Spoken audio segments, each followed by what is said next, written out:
अब कंटिन्यू करते हैं, डेंसिटी मेजर कैसे करेंगे। तो देखिए, डेंसिटी का आपको फॉर्मूला हमने बताया हुआ है, ठीक है। डेंसिटी का फॉर्मूला क्या होता है, मास डिवाइडेड बाय वॉल्यूम। तो डेंसिटी आप एक ऑब्जेक्ट की लेंगे, ठीक है। ऑब्जेक्ट्स कौन से होते हैं आपके, हमने पढ़े हुए, नंबर 1 सॉलिड, नंबर 2 लिक्विड और नंबर 3 गैस। आप इन तीनों चीजों की क्या मेजर कर रहे हैं, डेंसिटी मेजर कर रहे हैं। तो ये मेजर करने के लिए आपने अगर सॉलिड मेजर करना है, लिक्विड करना है, गैस करना है, हर चीज की आप क्या दो चीजें कैलकुलेट करने वाले हैं ना, एक तो मास और दूसरा वॉल्यूम। फिर आप उनको डिवाइड करेंगे, डेंसिटी आ जाएगी। लेकिन तरीका होता है हर किसी को मेजर करने का, तो वो हम अभी पढ़ने वाले हैं। तो देखिए, अब हम पढ़ने वाले हैं दो चीजों की डेंसिटीज मेजर कैसे करते हैं, एक लिक्विड और एक सॉलिड, ठीक है। ये आपके दो किस्मात हैं जो सिलेबस में है, ठीक है। फिर आप पढ़ेंगे साथ में सॉलिड्स की दो किस्म, एक रेगुलर शेप और इररेगुलर शेप। रेगुलर और इररेगुलर शेप का क्या मतलब है, ये मैं भी आपको बता देता हूँ।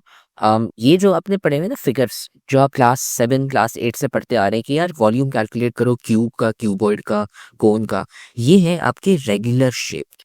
इररेगुलर शेप होते हैं आपके ये वाले, जिसका शेप का है ना धरिया उड़ी हुई होती है। अम, ये देख रहे हैं इररेगुलर शेप्स। मैं 3D दिखा देता हूँ, 2D का फायदा नहीं। ये देख रहे हैं, ये होता है आपके इररेगुलर शेप्स।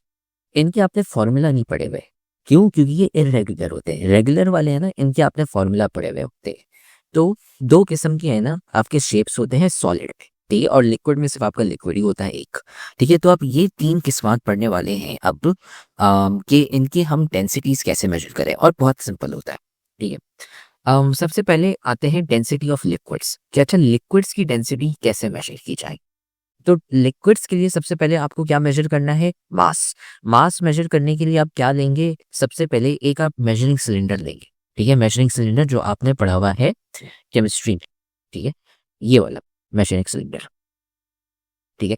आप क्या करेंगे, पानी को डाल देंगे इस चीज में, ठीक है, एक मेजरिंग सिलेंडर में, ये रहा, सॉरी लिक्विड को डालेंगे, पानी जरूरी नहीं। और सबसे इम्पोर्टेंट बात, हमने इस चैप्टर के ग्रेन टेस्ट का जो प्रैक्टिस टेस्ट है उसका लिंक हमने डिस्क्रिप्शन में डाल दिया है। आप डिस्क्रिप्शन में जाकर ये ऊपर पहला लिंक है प्रैक्टिस ग्रेन टेस्ट को, यहाँ पे जाएं और सॉल्व करें और प्रैक्टिस करें। यहाँ से आपने अगर प्रैक्टिस कर ली, आपके एग्जाम्स के अंदर एमसीक्यूज के अंदर 100% मार्क्स गारंटेड है। उसके अलावा अगर आपको हमारे फ्री नोट्स चाहिए, lecture, guest papers, model papers चाहिए, तो इस पहली वाली लिंक पे क्लिक करके आप हमारे चैनल को ज्वाइन हो जाए, और दूसरी वाली लिंक को क्लिक करके आप हमारा व्हाट्सएप ग्रुप है इंपॉर्टेंट प्रीमियम, उसको ज्वाइन हो जाएं, ठीक है। अगर आपको ट्यूशंस वगैरह के अंदर एनरोल होना है, कोई डाउट है, तो ये हमारा व्हाट्सएप नंबर, इस पर क्लिक करेंगे आप डायरेक्ट व्हाट्सएप पे चले जाएंगे, और तमाम बुक्स के पीडीएफ इस वाले यहाँ पर आखिरी वाले आपके पास गिवन है। आप यहाँ से कोई भी बुक उठा सकते हैं, आपकी जो मर्जी चाहे, सारी की सारी क्लासेस का। इसके साथ साथ आपसे रिक्वेस्ट है, आप चैनल को सब्सक्राइब और वीडियो को लाइक भी करते हैं। ठीक है, आपने डाल दिया अपना लिक्विड एक मेजरिंग सिलेंडर में, ठीक है। जैसे ही आपने उसको डाला अपने मेजरिंग सिलेंडर में, तो उससे क्या हो जाती है, दो चीजें हो जाती है। नंबर 1, आपको वॉल्यूम पता चल जाता है डायरेक्टली यहाँ पे। नंबर 2, आप ये उठाओ और उसको है ना, आप क्या करते हैं, आप उसका मास कैलकुलेट कर लेते हैं, ठीक है। मास कैसे कैलकुलेट करते हैं मैं अभी आपको बता दूं स्टेप वाइज, लेकिन आपने क्या किया, मेजरिंग सिलेंडर लिया, ठीक है, ठीक है। तो सबसे पहले हमने ये पता तो कर लिया कि हम मेजरिंग सिलेंडर यूज करने वाले हैं किस चीज के लिए, मास मेजर करने के लिए और वॉल्यूम लिए। अब मास कैसे मेजर करेंगे आप, ठीक है। मास थोड़ा सा ट्रिकी होता है। जो आपका मेजरिंग सिलेंडर है ये वाला, इसका खुद का भी तो मास होता है। तो अगर आप इसको वेट मशीन में डालेंगे, तो आपको मास पानी का और साथ में मेजरिंग सिलेंडर दोनों का मिलने वाले हैं, ठीक है। तो जैसे अगर आपका, ठीक है, ये मेजरिंग सिलेंडर है, इसमें आपने क्या कर दिया, पानी डाल दिया यहाँ तक।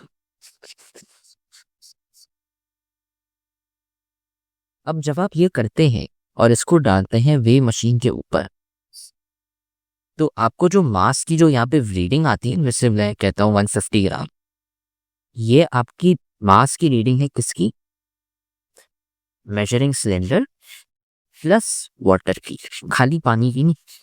तो आपने क्या करना होता है, इससे है ना मेजरिंग सिलेंडर की जो वैल्यू है, ठीक है, जो उसका मास है, वो आपने सब्ट्रैक्ट करना होता है, ताकि आपके पास मास आ जाए किसका, खाली पानी का आ जाए।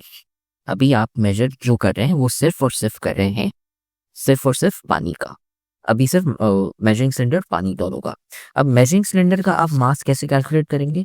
सिंपल है, ये देख रहे हैं यहाँ पे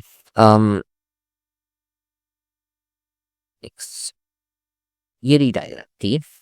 इस डायग्राम में क्या है, पहले आप एक खाली मेजरिंग सिलेंडर लेते हैं, उसका मास मेजर करते हैं। अच्छा, आपको पता चल जाता है यार 145 है कौन से, फिर आप पानी डालते हैं, उससे पता चलता है 205 ग्राम। अच्छा चले, अब मुझे क्या पता चला कि जब मेरा खाली मेजरिंग सिलेंडर है, मेरी वैल्यू क्या है 145 ग्राम, पानी के साथ क्या हो गई 205 ग्राम। तो मतलब मेरा जो पानी है वो तो 60 ग्राम का हो गया ना, जो मैंने ऐड कर दिया। तो ये हमारा स्टेप होता है क्या मेजर करने के लिए, मास मेजर करने के लिए, ठीक है।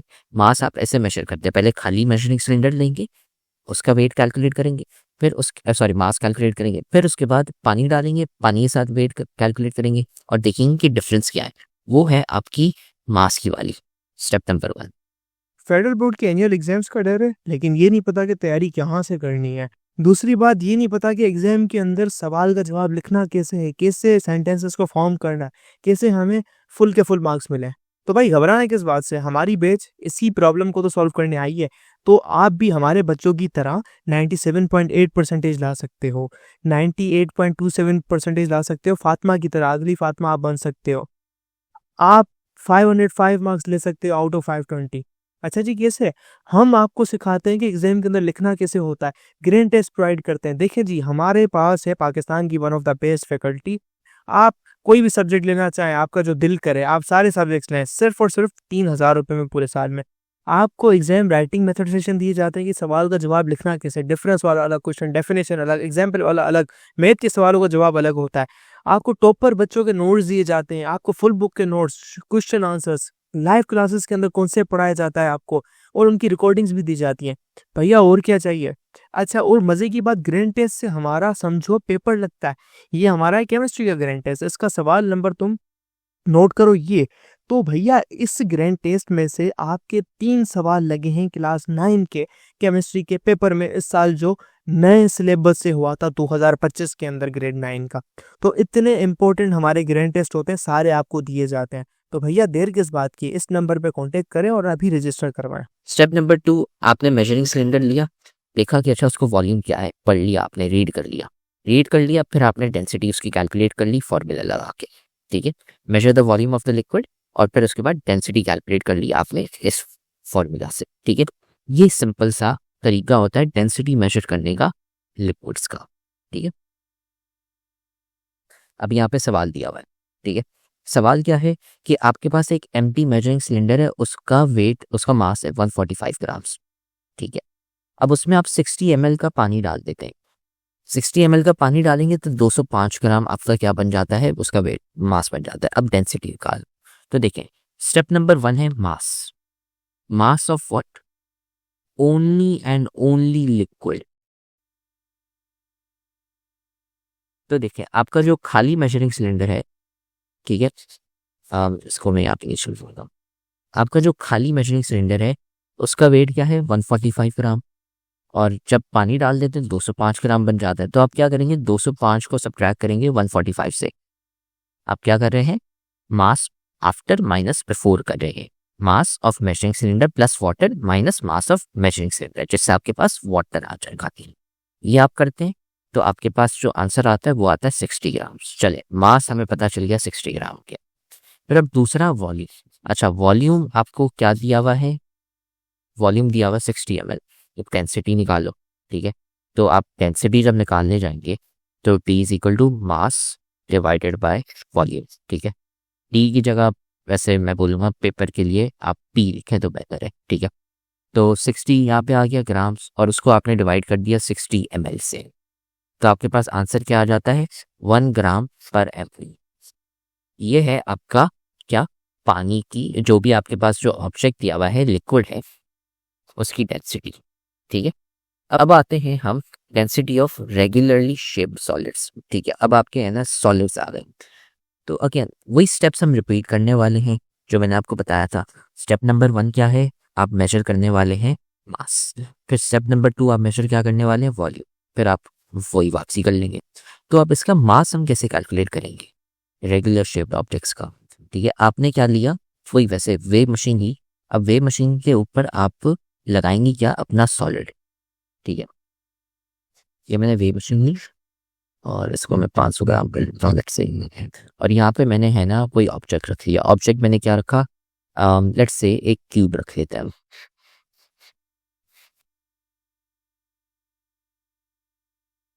ठीक है, समझे, ये है ना नीचे बैठा हुआ है लेकिन कह रहा हूँ। ठीक है, आपने है ना ये एक सेकेंड, ये ड्राइंग पूरी बेहतर होगी, हाँ सही है। ठीक है, आपने इसका क्या मेजर किया बस, फिर आपने वॉल्यूम इसका मेजर किया। वॉल्यूम इसका कैसे आप मेजर करेंगे, हमने जैसे पहले डिस्कस किया था, अगर क्यूब है तो क्यूब का वॉल्यूम कैलकुलेट करेंगे इस फॉर्मूला से। आप लेंथ मेजर करेंगे उसकी और फिर आप फॉर्मूला लगाएंगे एक लेंथ की। अगर क्यूबॉइड है तो आप तीनों डिमेंशंस मेजर करेंगे, हाइट लेंथ और ब्रेथ, और फिर उसको तीनों को आप मल्टीप्लाई कर लेंगे।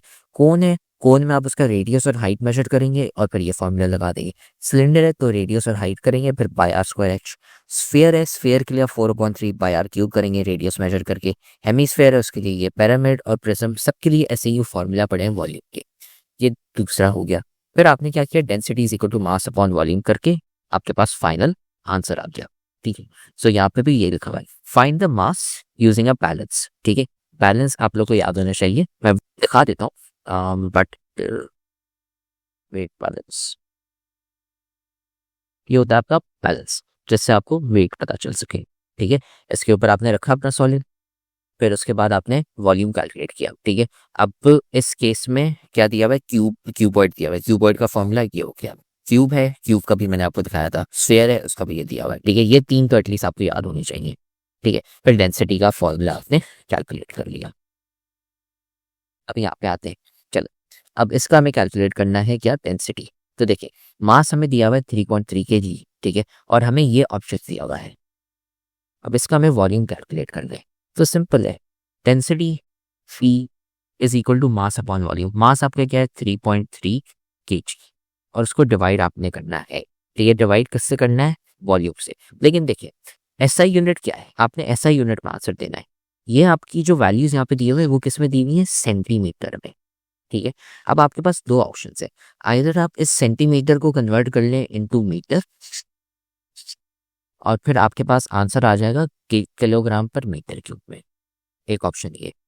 दूसरा ऑप्शन ये कि सेंटीमीटर जैसा है आपका वो पढ़ा रहे, किलोग्राम को आपने कन्वर्ट कर दिया किस में, ग्राम्स में। फिर आपके पास वैल्यू आएगी, वो आएगी ग्राम पर सीएम क्यूब में। फिर आप उसको कन्वर्ट कर सकते हैं इनटू किलोग्राम पर सीएम क्यूब में, कैसे, मल्टीप्लाई बाय 1000 करके। ये दो तरीके हैं। ठीक है, सो लेट्स से अगर हम करते हैं कि बुक में क्या दिया हुआ है कि वो सेंटीमीटर क्यूब को, सॉरी सेंटीमीटर को मीटर में कन्वर्ट कर रहा है, तो हम उसका उल्टा कर लेते हैं। ठीक है, वो वाली एग्जांपल ऑलरेडी आपके पास पड़ी हुई है, तो मैं एक न्यू एग्जांपल आपको करवा लेता हूँ कि 3.3 है तो उसको आपने कन्वर्ट कर लिया इनटू ग्राम्स, कैसे, 1000 से मल्टीप्लाई करके। तो आपका जो ग्राम्स में वेट आता है वो आता है 3300 ग्राम। फिर आप उसको डिवाइड करते हैं किससे, वॉल्यूम। वॉल्यूम कैसे है, वॉल्यूम ये देखें, ये आपका क्यूबॉइड है, तो आप सारी वैल्यूज को एक दूसरे से मल्टीप्लाई कर देंगे। तो आपके पास 6.35 टाइम्स 21.6 टाइम्स 10.2। ठीक है, आप इन तीनों को मल्टीप्लाई कर लेंगे। अब इसका जो फाइनल आंसर है वो अभी हम कैलकुलेट करते हैं, 3300 डिवाइडेड बाय क्या था, 6.35 टाइम्स 21.6 टाइम्स 10.2। ठीक है, इसको हम कैलकुलेट करते हैं, आंसर क्या आता है 2.358। तो इसको हम लिखते हैं 2.3587 था, तो मैं 9 कर देता, 2.359 ग्राम्स पर सीएम क्यूब। और इसको अगर आप केजी सेंटीमीटर क्यूब में कन्वर्ट करेंगे तो क्या बन जाता है, 2359 केजी मीटर क्यूब। ठीक है, तो यहाँ पे क्या लिखा हुआ है, वही सेम वैल्यू आई हुई है, बस इसको राउंड ऑफ किया हुआ है तीन बेसिस पे। तो इसको हम राउंड अप कर लेते हैं 2360 केजी पर मीटर क्यूब। ठीक है, दो तरीके हैं, जो आपको ज़्यादा इजी लगे आप वो कर सकते हैं। फिर अब हम आते हैं इररेगुलर शेप्ड ऑब्जेक्ट पे। इररेगुलर शेप्ड ऑब्जेक्ट्स थोड़े से ट्रिकी है, क्यों, इररेगुलर शेप, जैसे मैंने कोई रॉक ले लिया, अब ये देखें पत्थर है, अब इसका वॉल्यूम मैं कैसे कैलकुलेट करूं, ये तो मुश्किल है। या ये तो बहुत बड़ा पत्थर है, लेट्स से मैं कोई और छोटा पत्थर ले लेता हूँ, जैसे ये पत्थर है, ठीक है, ये तो बहुत ही छोटा है। अब इसका मुझे डेंसिटी कैलकुलेट करना है, ये कैसे करूँ? तो इसके लिए हम क्या करते हैं, हमें सबसे पहले क्या दो चीज़ें मेजर करनी है, हमें मास और वॉल्यूम हर हर जगह की तरह, ठीक है। तो सबसे पहले मास आप कैसे कैलकुलेट करेंगे, वही सेम तरीका है जैसे आपका रेगुलर ऑब्जेक्ट था। अब आप रेगुलर ऑब्जेक्ट की जगह वेट पे यहाँ पे डाल देंगे क्या, एक आपका इरेगुलर ऑब्जेक्ट, ठीक है। ये है ना इरेगुलर ऑब्जेक्ट आ गया, एक सेकेंड, और मास हमें पता चल गया उसका जो भी हो गया, ठीक है, लेट से 500 ग्राम के। फिर अब उसका वॉल्यूम कैसे मेजर करेंगे, तो आप क्या करेंगे, इसमें आप वापसी एक मेजरिंग सिलेंडर लेंगे, ठीक है। आप क्या लेंगे, एक मेजरिंग सिलेंडर लेंगे। आपने एक है ना ऐसा बड़ा मेजरिंग सिलेंडर लिया, ठीक है, जैसे ये वाला है यहाँ पे, ये वाला, ठीक है। आपने एक बड़ा मेजरिंग सिलेंडर लिया, आप क्या करेंगे, उस ऑब्जेक्ट को इस मेजरिंग सिलेंडर में डाल देंगे, ठीक है। फिर आप क्या करेंगे, ये देखिए, मैं आपको डायग्राम यहाँ से दिखा देता हूँ। लेट्स से आपने एक मेजरिंग सिलेंडर लिया, ठीक है, और उसमें वॉल्यूम कितना पड़ा हुआ है, 60 का पड़ा हुआ है, 60 cm³ कर लेते हैं, ठीक है। 60 cm³ का वॉल्यूम यहाँ पे पड़ा हुआ है, और मैं आपको कहता हूँ कि अब उसके अंदर पत्थर डाल दो। जब आप पत्थर डालते हैं, ठीक है, ये क्या हो गया, पत्थर और पानी एक साथ मिला के, तो वैल्यू क्या आ जाती है यहाँ पे, लेट्स से 82 cm³। तो शुरू में आपका वॉल्यूम था, ठीक है, जब आपके पास ओनली वाटर था, तब आपके पास वॉल्यूम क्या था, 60 cm³। यहाँ पे क्या आ रहा है आपके पास, रॉक प्लस वाटर। जब आप ये करते हैं तो आप मुझे ये बताएं कि मेरा वॉल्यूम इजी हो गया ना कैलकुलेट करना। जैसे पहले मैं आपको कह रहा था कि ये वाला था ना कि आप मेजरिंग सिलेंडर प्लस वाटर का मास ऐड करें और फिर उसको आप सब्ट्रैक्ट कर लें मेजरिंग सिलेंडर का मास। यहाँ पे भी यही हो रहा है। अब यहाँ पे आप क्या करेंगे, जो रॉक और वाटर है, ठीक है, वो 82 cm³ है, आप सब्ट्रैक्ट कर लेंगे क्या, पानी, उसका आप वॉल्यूम सब्ट्रैक्ट कर लेंगे। तब आपके पास क्या बनता है, बचता है सिर्फ only and only rock, volume of rock. आप क्या करेंगे, 82 को सब्ट्रैक्ट करेंगे किससे, 60 से, तो आपके पास आंसर क्या बचता है फाइनल, 22 cm³। अच्छा, तो आपका जो रॉक का वॉल्यूम है वो क्या आ गया, 22 cm³, ठीक है।